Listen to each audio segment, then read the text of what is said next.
Good evening, everyone, and welcome to the Tavern of Tales. If you like my tales, then I'm sure you'll like these as well. Now, I won't bore you with the details, so without further ado, let's get on with it. Isle 13, a night shift horror story. Most people never saw Briarwood Market after midnight. During the day, it was ordinary. Shopping carts rattled across the tile. Children begged their parents for candy. Employees stocked shelves while old songs played through ceiling speakers. But at 11 o'clock p.m., the front doors were locked. The customers disappeared, and the night crew took over. There were 6 of them. Marcus, the overnight manager. Elena, who worked inventory. Derek, the frozen food stocker. Tasha, who handled produce and bakery. Luis, the janitor. And Noah, a 19-year-old college student who had started working there only 3 weeks earlier. Their shift ran from 10 o'clock p.m. until 6:30 in the morning. For Noah, it was perfect. No customers, no managers constantly watching him. Headphones were technically forbidden, but Marcus didn't care as long as the work got done. There was only one thing Noah didn't like. The store felt different after midnight. Not scary exactly, just too big. During business hours, Briarwood Market seemed crowded and cramped. At night, the aisles looked impossibly long, especially when half the lights were turned off to save electricity. And then there was aisle 13.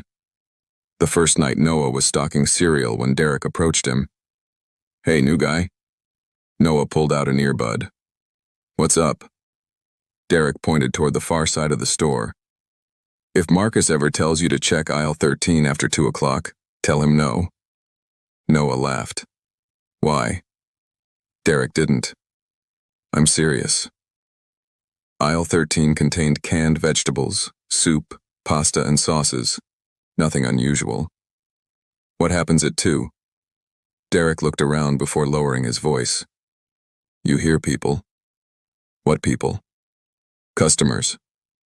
Noah smiled. "The store's closed." "Exactly." Derek walked away. Noah assumed it was some stupid prank they played on new employees. Until 2:17 a.m., he was opening a cardboard box when he heard a woman's voice. "Excuse me?" Noah turned. Nobody. He looked toward the neighboring aisle. Empty. Then he heard it again. "Excuse me?" This time it came from aisle 13. Noah walked toward the sound. "Hello?" Silence. He entered the aisle. Nothing. Then he noticed something sitting in the middle of the floor. A shopping cart. Noah frowned. Luis had collected every loose cart earlier. "Hello?" The cart slowly rolled forward. Noah froze. It traveled perhaps 6 feet, then stopped. A jar of spaghetti sauce fell from the shelf. Crash! Noah jumped. Jesus! Derek appeared at the end of the aisle. He looked at the broken jar, then at Noah. "I told you." The cameras. The following night, Noah asked Marcus about it. Marcus sighed. Old building. A shopping cart moved by itself. Floor isn't level. And somebody said, "Excuse me." Probably Elena messing with you. Noah wasn't convinced. Marcus eventually agreed to check the surveillance footage. They entered the security office. Marcus rewound camera 17. There was Noah entering aisle 13. There was the cart. Marcus leaned closer. The cart moved. By itself. Noah looked at him. "Floor isn't level?" Marcus didn't answer. Then Noah noticed something. "Wait." He pointed at the screen. Behind him was a woman. She stood at the opposite end of the aisle. Long gray coat, black hair, completely motionless. "Who is that?" Marcus stared at the monitor. Noah remembered the aisle perfectly. Nobody had been there. Marcus quickly closed the footage. "Go back to work." What? You heard me. Who was she? Marcus stood. Forget you saw it. The announcement. 3 nights later, things became worse. At 3:04 a.m., the store's intercom activated. Ding.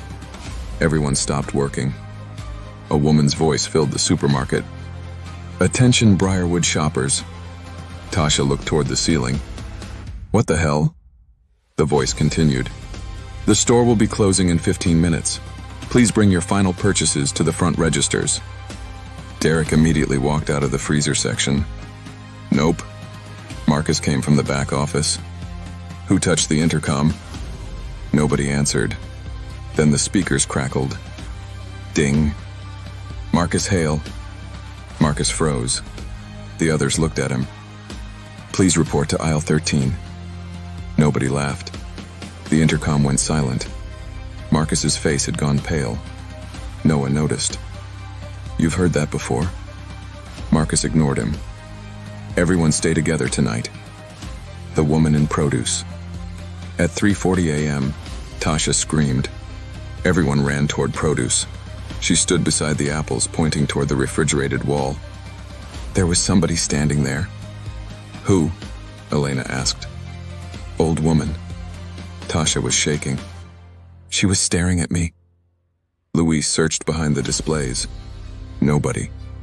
Then Elena noticed wet footprints. Bare footprints.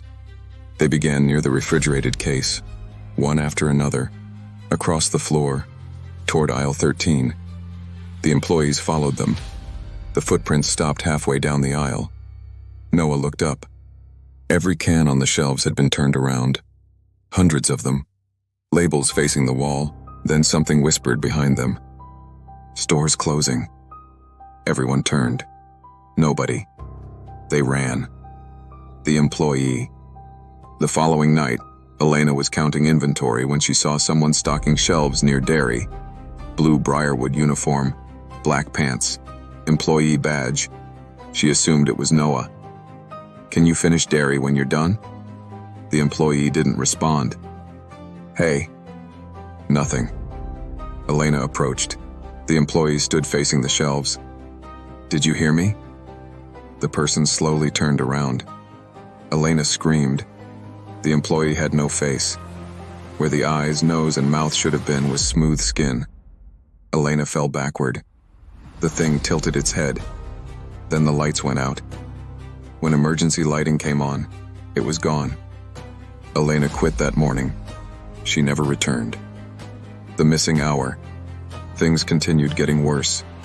Freezer doors opened by themselves. Shopping carts appeared in aisles after Louise collected them. Products fell from shelves when nobody was nearby. The automatic entrance doors opened at exactly 3:13 every morning, despite being locked. And sometimes the employees heard children laughing near the toy section. But the strangest event happened Friday. At 2:58 a.m., Noah checked his phone. He began stocking bottled water. A moment later, Marcus grabbed him. Noah. What? Where have you been? Right here. Marcus stared at him. You've been missing for an hour. Noah laughed nervously. What are you talking about? Marcus showed him the clock.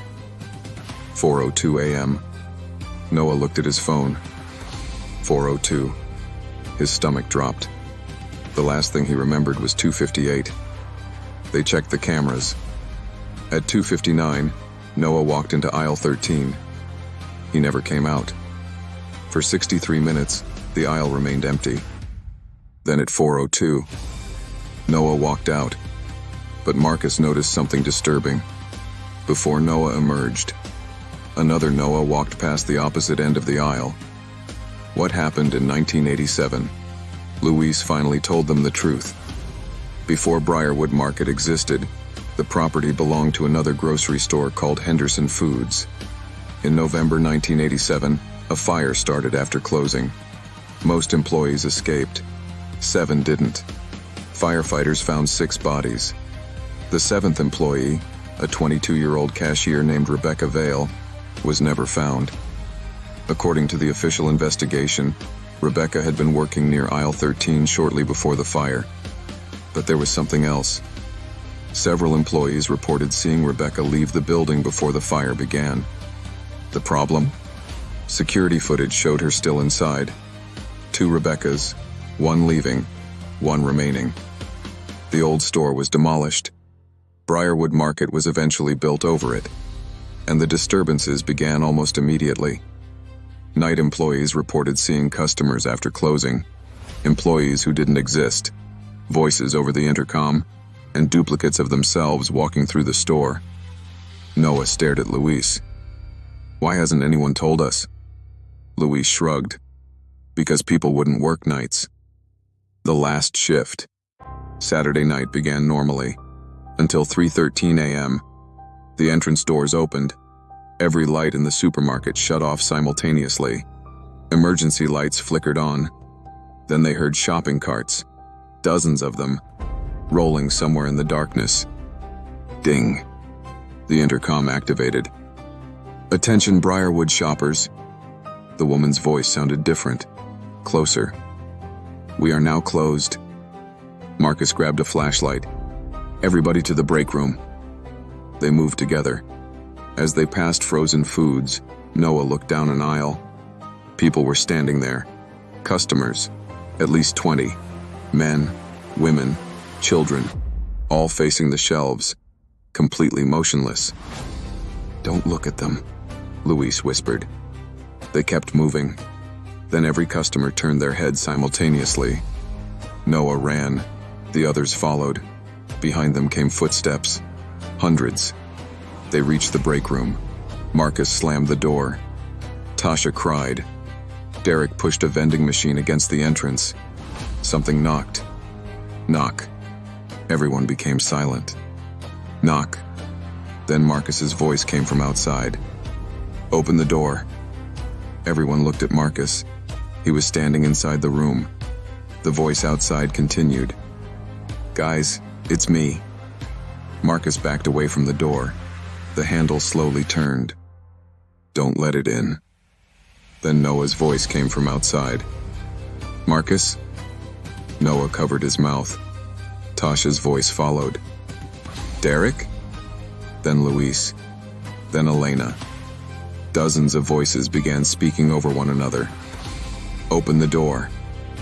Please. Let us in. We work here. Open the door. Open the door. Open the door." The pounding began. Bang, bang, bang. Then suddenly, silence. The lights came back on. Marcus checked his watch. 6:01 a.m. Sunlight appeared through the small break room window. They waited another 30 minutes before leaving. The supermarket was completely normal. No customers, no footprints, no damage, nothing. Marcus resigned that afternoon. Tasha followed. Derek never worked another night shift. Luis retired 2 months later, and Noah transferred to another location. Briarwood Market eventually stopped operating overnight. Management claimed it was because of staffing costs, but employees knew differently. 6 months later, a new assistant manager named Rachel was reviewing security footage one morning. Something unusual had happened overnight. Motion sensors had detected activity at 3:13 a.m. She opened camera 17. Aisle 13 appeared. Empty. Then someone walked into view. Rachel paused the video. A young employee wearing a Briarwood uniform stood in the aisle. She checked the schedule. Nobody had been working overnight. She resumed the footage. The employee slowly looked toward the camera. It was Noah. Rachel frowned. Noah hadn't worked there in 6 months. On the recording, Noah raised one finger to his lips. Shh. Then he pointed behind himself. At the far end of aisle 13 stood dozens of people. Customers, employees, children, all staring directly into the camera. And standing among them was another Noah. The intercom in Rachel's office suddenly activated. Ding. Rachel slowly looked toward the ceiling speaker. A woman's voice whispered, "Attention Briarwood employees." The security office door clicked, unlocked. "Your night shift is about to begin." Behind Rachel, a shopping cart began rolling down the hallway by itself.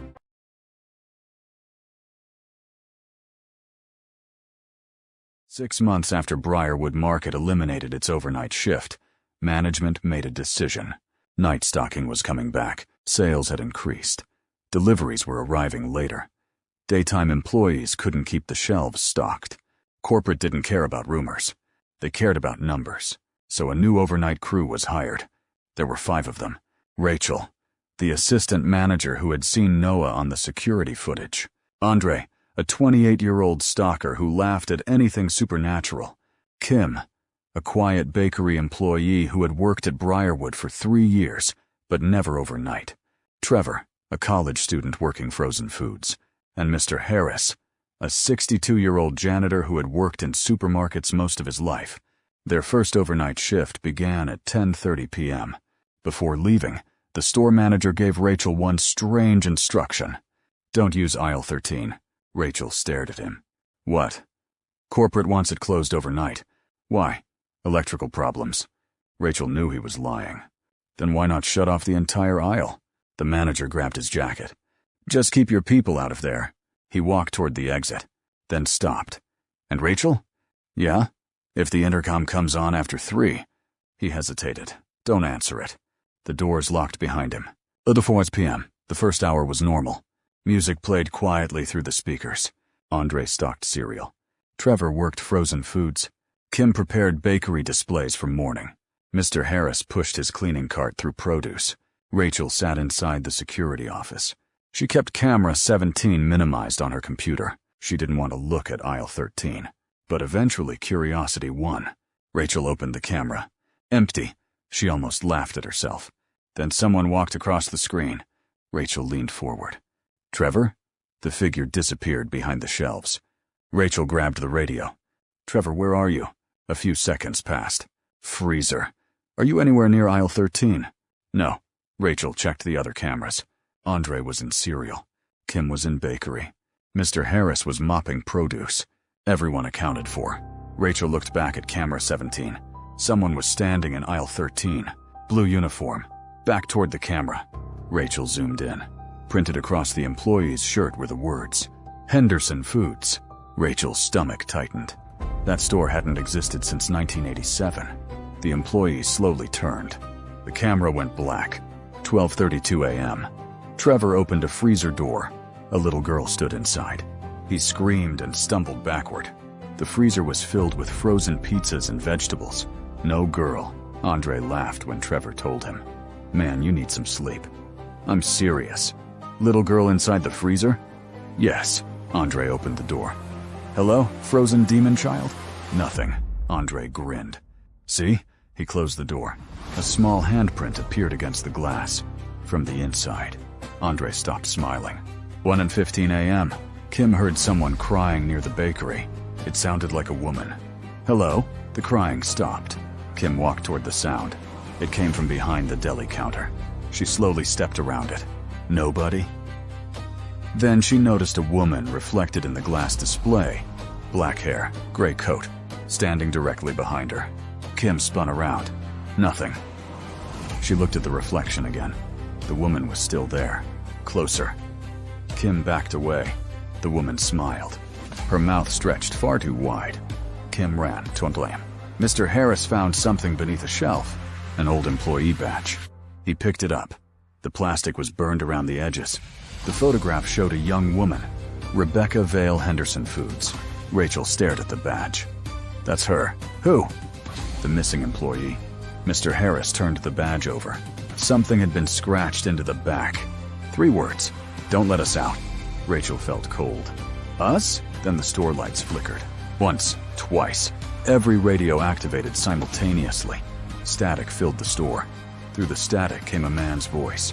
"Rachel?" She recognized it immediately. "Noah, 2:58 a.m. Rachel ordered everyone to the front. "We're leaving." Andre didn't argue anymore. They grabbed their belongings.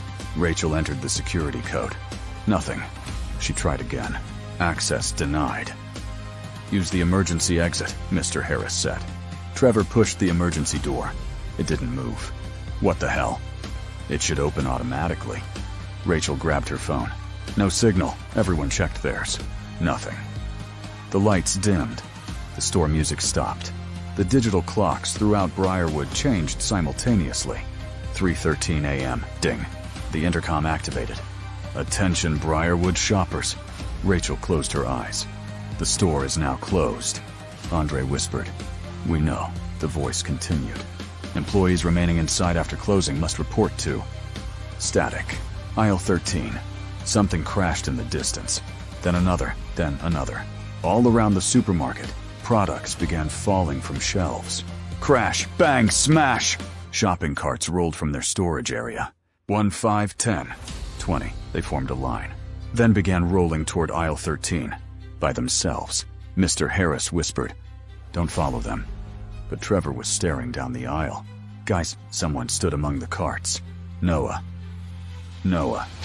Rachel stepped forward. Noah looked exhausted. His uniform was dirty. His face pale. You shouldn't have come back. Rachel stared at him. How are you here? I never completely left. What does that mean? Noah looked toward aisle 13. The night I disappeared for an hour. He swallowed. I wasn't in the supermarket anymore. Andre frowned. Where were you? Noah pointed toward the floor. Under it, Noah explained. When he entered aisle 13 months earlier, the shelves seemed to stretch farther than they should. He kept walking. Then the lights changed. The modern supermarket disappeared. He found himself inside Henderson Foods. But something was wrong. There were customers everywhere. Hundreds. None of them moved. None breathed. At the register stood employees who had died in the fire. And behind the customer service desk was Rebecca Vale. Except there were two of her. One was crying. The other was smiling. The thing that came out of the store wasn't Rebecca, Noah whispered. It copied her. Rachel remembered the old reports. 2 Rebeccas, one seen leaving, one still inside. What is it? Kim asked. Noah shook his head. I don't know. But it copies people. Andre looked at Noah. Then how do we know you're actually Noah? Silence. Noah stared at him. You don't. The lights went out. The customers' emergency lights illuminated the supermarket. People stood in every aisle. Hundreds of customers. Old people, children, men, women, all facing the night crew. Trevor began crying. Where did they come from? The customers stepped forward simultaneously. Rachel screamed. Run! The crew scattered. The customers walked after them. Not running, never running. Just walking. But somehow, all was getting closer. Rachel and Kim reached produce. Andre ran toward electronics. Trevor disappeared into frozen foods. Mr. Harris followed Rachel. Then the intercom spoke. Trevor! A scream echoed across the store. Rachel stopped. Trevor! Noah grabbed her. Don't! Another scream. Then, silence. A few seconds later, Trevor walked around the corner. Rachel smiled with relief. Trevor! Noah pulled her backward. No. Trevor stopped. Something was wrong. His movements were stiff. His smile too wide. Guys, his voice sounded normal. Why are you running? Noah whispered. That's not Trevor. Trevor's head tilted sideways. Crack. Farther than a human neck should turn. Come back. They ran. Below aisle 13. Noah led them into aisle 13. Rachel shouted, You told us not to come here. It's the only way out. The shelves stretched into darkness. They ran. 20 feet. 30. 50. The aisle should have ended. It didn't. The supermarket behind them disappeared. Eventually they reached a black door. Noah opened it. Stairs descended underground. The smell of smoke drifted upward. They went down. At the bottom stood another supermarket. Henderson Foods. Burned. Blackened. Frozen in 1987. Old advertisements hung from the ceiling. Shopping carts rusted in rows. And hundreds of burned customers stood motionless throughout the store. Kim whispered, Oh my God. Then Rachel saw them. The missing night employees. People from decades of Briarwood history. Standing among the customers. Including Trevor. The real Trevor. He pounded silently against something invisible. Rachel rushed toward him. Noah grabbed her. You can't. He's alive. Not here. Then someone spoke behind them. He's ours now. Rebecca Vale stood near the register. Young, unburned. exactly as she appeared in her employee photograph. Rachel held up the badge. "Rebecca." Rebecca stared at it, then slowly shook her head. "I'm not Rebecca." Her face changed. For 1 second it became Noah, then Trevor, then Marcus, then Elena, then Rachel. The creature smiled with Rachel's face. "I just wore her first." The fire. Mr. Harris noticed old gasoline containers near the maintenance room. "The fire." Noah looked at him. "What?" "The original fire kept this thing trapped." Rachel understood. "That's why the badge says don't let us out." The creature stopped smiling. Mr. Harris grabbed a container. The customers turned toward him. "Run!" They poured gasoline across the old supermarket. The customers began moving. "Fast," Kim screamed. Noah knocked over shelves behind them. Rachel reached the staircase. Mr. Harris struck a lighter. The creature appeared beside him, now wearing his face. "You'll burn too." Mr. Harris smiled. "Wouldn't be the first bad shift I've had." He dropped the lighter. Whoosh! Flames erupted. Rachel, Kim, and Noah raced upstairs. The underground supermarket burned behind them. Screams filled the stairwell. Not human screams. Hundreds of voices layered together. They reached Briarwood. Aisle 13 began collapsing. Shelves crashed. Lights exploded. Rachel reached the front doors. They opened. Morning sunlight poured inside. Rachel and Kim stumbled into the parking lot. Rachel turned. "Noah!" He stood inside the doorway. "Come on!" Noah didn't move. He smiled sadly.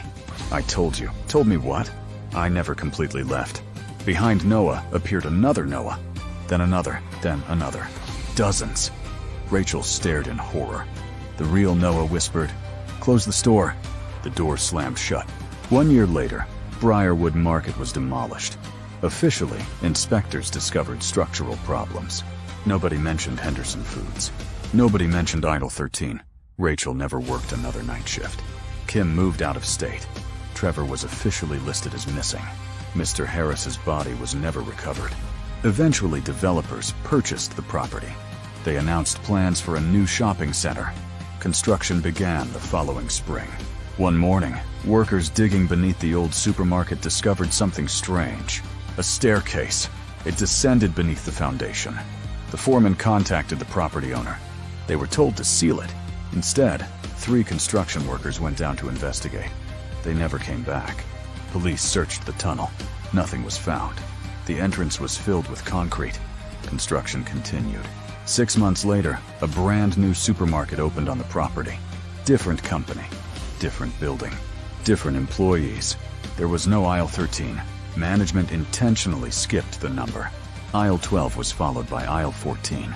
For several months, nothing happened.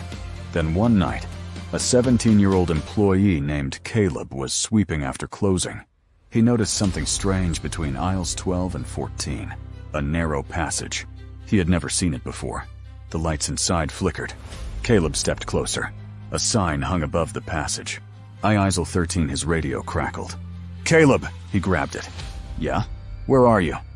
Caleb stared down the impossible aisle. Someone stood at the far end. A young man wearing an old Briarwood Market uniform. Noah. Noah slowly shook his head. "Don't." Caleb stepped backward. Then someone whispered directly behind him. "Excuse me?" Caleb froze. A shopping cart rolled from the darkness. Then another, then another. The supermarket intercom activated. Ding. "Attention, shoppers!" Every light went out. "Thank you for visiting us." Hundreds of footsteps began moving through the darkness. The voice over the intercom laughed softly. "And remember." Caleb's flashlight flickered. For a fraction of a second, hundreds of people were standing around him, all smiling. "We're always hiring for the night shift."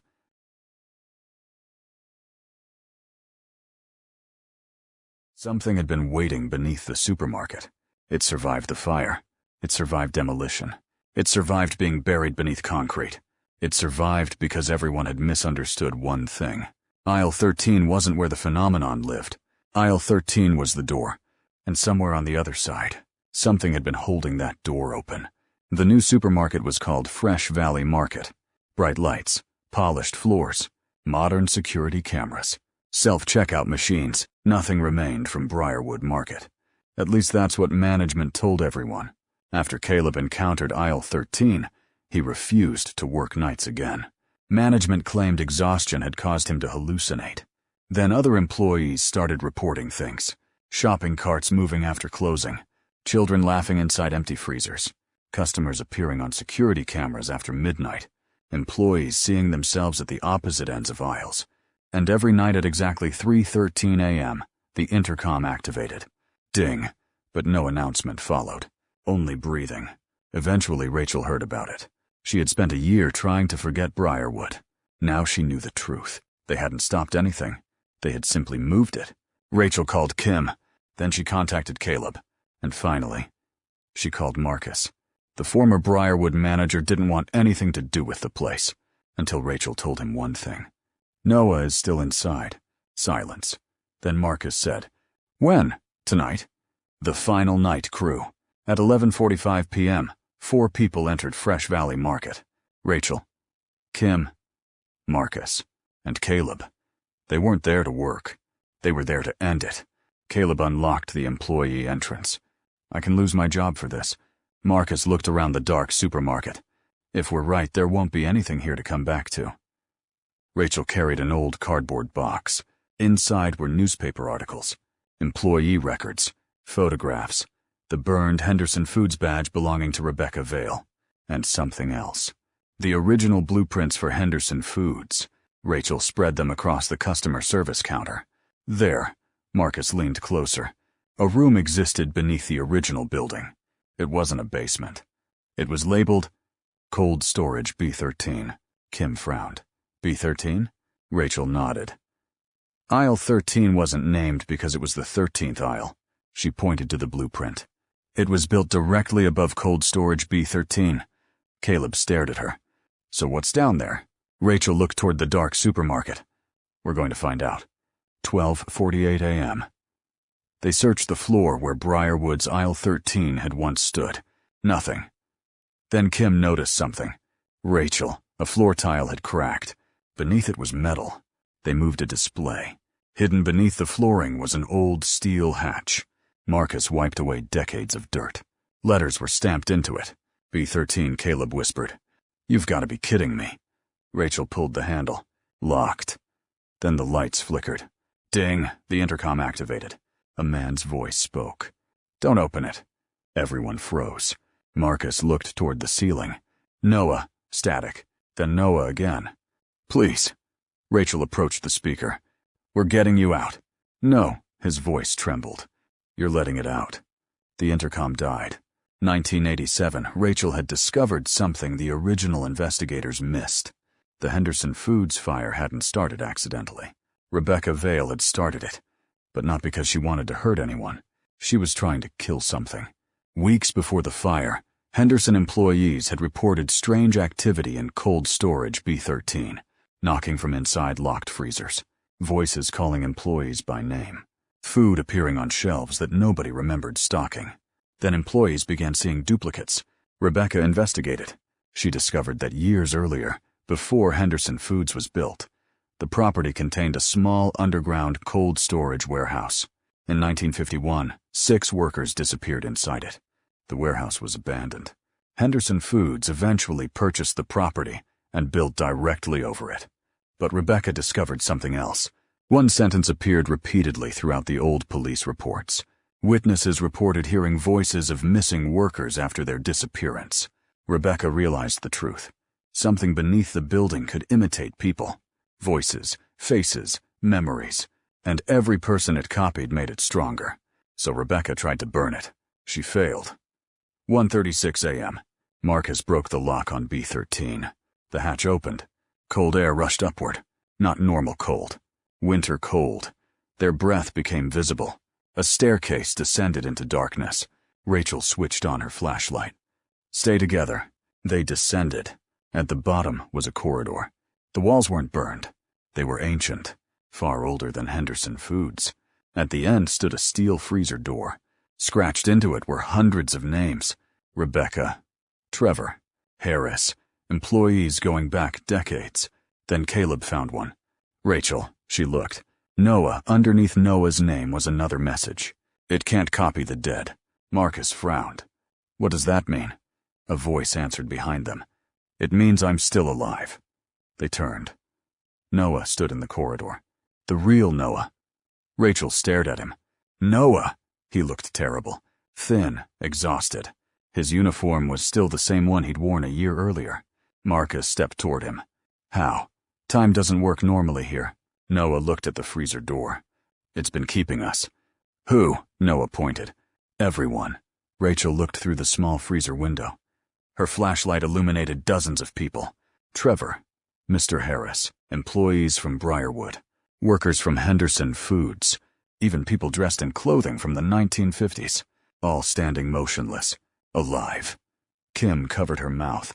Oh my God, Noah continued. It doesn't kill people immediately. Why? It needs us alive. Rachel suddenly understood. Because it can't copy the dead. Noah nodded. It uses our memories to build the store. Caleb looked around.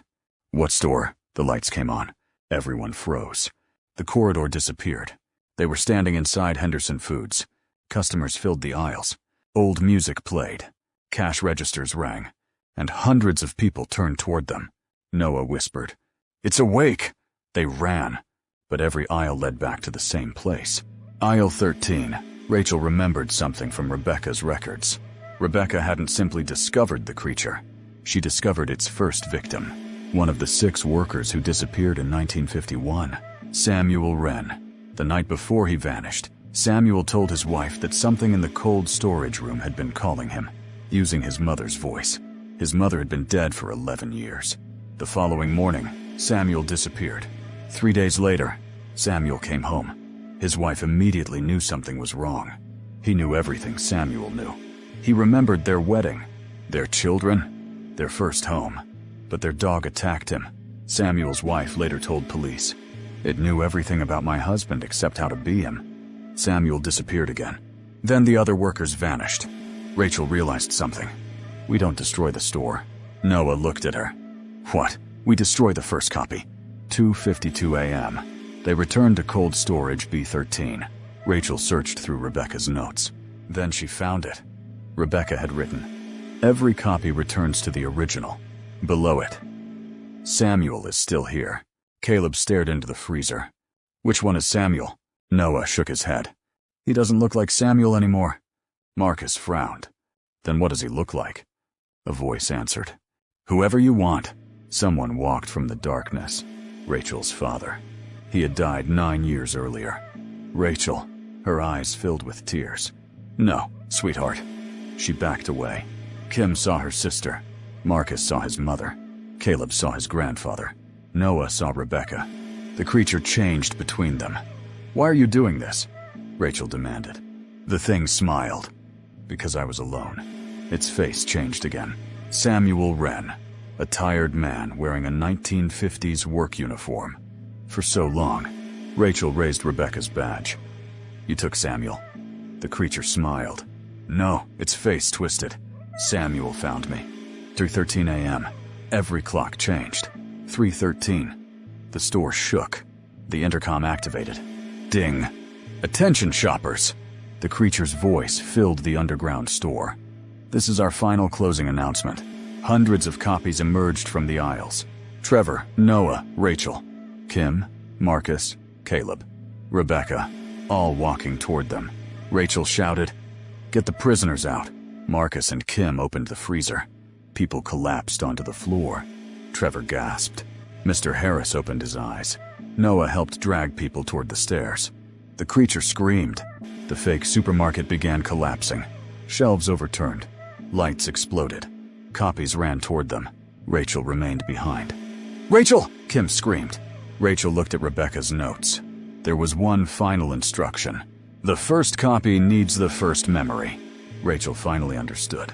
The creature survived because Samuel's memories anchored it to the world. His memories were stored where he'd first been copied. Cold storage B13. She found an old electrical panel. Behind it was something impossible. A black mass had grown through the wall. Not flesh, not roots, something between the two.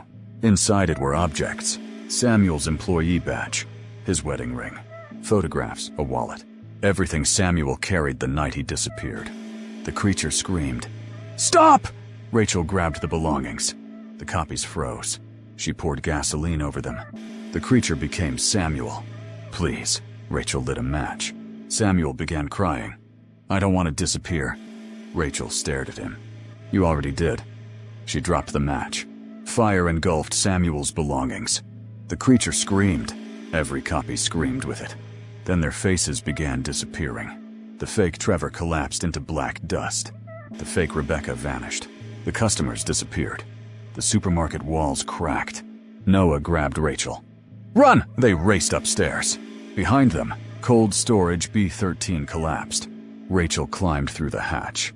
Noah followed. Marcus, Kim, Caleb, Trevor, Mr. Harris. Then dozens of missing employees emerged. Some had disappeared years earlier, yet none had aged. The last person climbed out.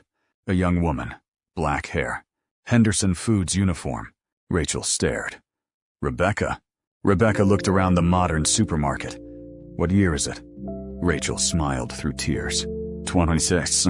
Rebecca began crying. Then the floor shook. Everyone ran outside. At exactly 3:14 a.m., Fresh Valley Market lost power. Every window shattered. The ground beneath the building collapsed. Then, silence. 6 months later, investigators discovered an enormous underground structure beneath the property. Fresh Valley Market was permanently closed. The city condemned the land. No business was ever allowed to build there again. The rescued employees struggled to explain where they had been. Some had disappeared months earlier, others decades. Rebecca Vale returned home 39 years after disappearing.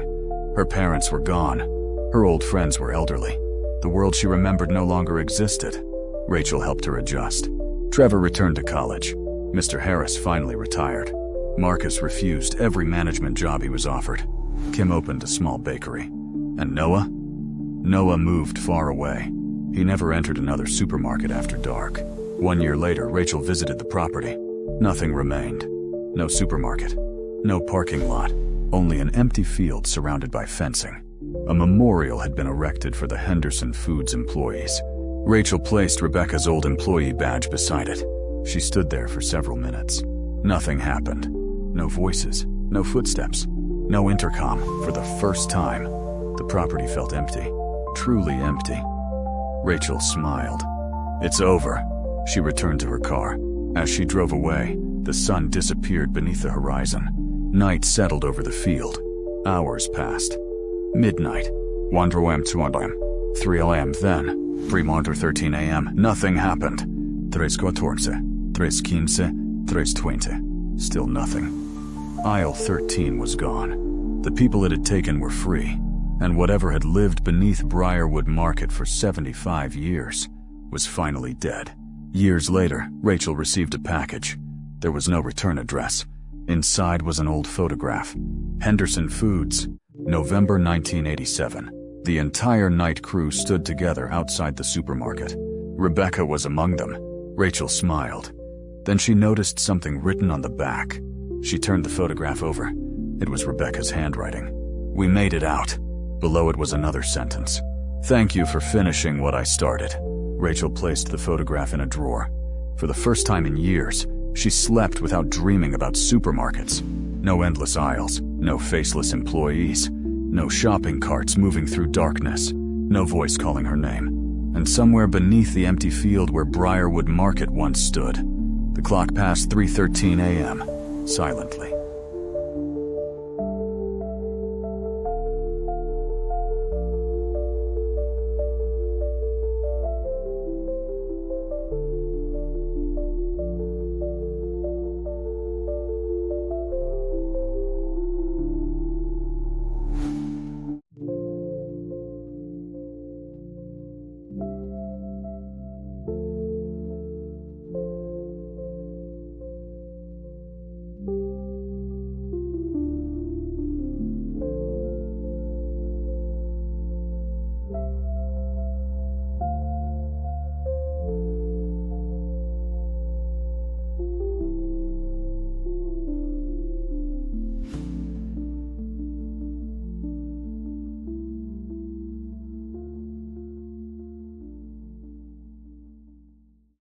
hope you enjoyed that. I know I did. Well, if you're interested in more stories, then you know where to find me. I'll be here drinking and talking with my comrades as always. Until next time, friend.